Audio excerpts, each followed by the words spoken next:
Tiger ক্রিকেটে পরিচিত দুই নাম, দুজনই জাতীয় দলের সাবেক অধিনায়ক। খেলোয়াড়ি জীবনে ছিলেন অনন্য অবদান রেখে যাওয়া ক্রিকেটার, কিন্তু আজ তাদের পরিচয় ঘিরে আলোচনার কেন্দ্র অন্য জায়গায়। বাংলাদেশ ক্রিকেট বোর্ড বিসিবির আসন্ন নির্বাচনে মুখোমুখি হচ্ছেন আমিনুল ইসলাম বুলবুল ও তামিম ইকবাল। ক্রিকেট প্রশাসনে খেলোয়াড়দের আশা একসময় ভক্তদের কাছে ছিল আশার আলো। রাজনীতিমুক্ত পরিবেশে খেলাটা এগিয়ে যাবে বলেই মনে করা হয়েছিল, কিন্তু বিসিবির 6 অক্টোবরের নির্বাচনকে ঘিরে সৃষ্টি হয়েছে তীব্র রাজনৈতিক টানাপোড়েন। সরকারের সমর্থন নিয়ে এগোচ্ছেন বুলবুল, আর প্রকাশ্য বিএনপির ছায়া রয়েছে তামিমের পিছনে।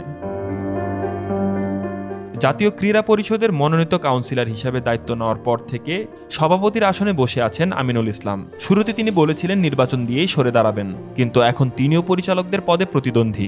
অন্যদিকে জানুয়ারি মাসে আন্তর্জাতিক ক্রিকেট থেকে অবসরের পর থেকেই আলোচনায় ছিলেন তামিম। অবশেষে ওল্ড ডিওএইচএস এর কাউন্সিলর হয়ে নির্বাচনে মাঠে নামছেন তিনি। বিএনপি সমর্থিত ক্রীড়া সংগঠকরা ইতিমধ্যেই তামিমের হয়ে প্রচারণায় নেমেছেন। ঢাকা সিটির সাবেক মেয়র সাদেক হোসেন খোকার ছেলে ইশরাক হোসেন কিংবা বিএনপি নেতা আমির খসরুর ছেলে ইসরাফিল, এমন নামও রয়েছে তামিমের আশেপাশে। অন্যদিকে বর্তমান সরকারপন্থী শক্তির প্রত্যক্ষ সমর্থন আছে বুলবুলের প্রতি।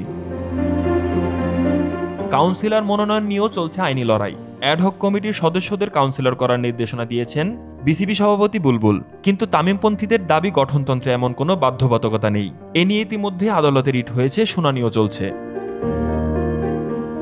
এমন পরিস্থিতিতে টাইগার ক্রিকেট প্রেমীদের হতাশাই বাড়ছে, কারণ দেশের ক্রিকেট ইতিহাসে এই প্রথম দুইজন কিংবদন্তি অধিনায়ক মুখোমুখি লড়াইয়ে নামছেন সভাপতি পদে।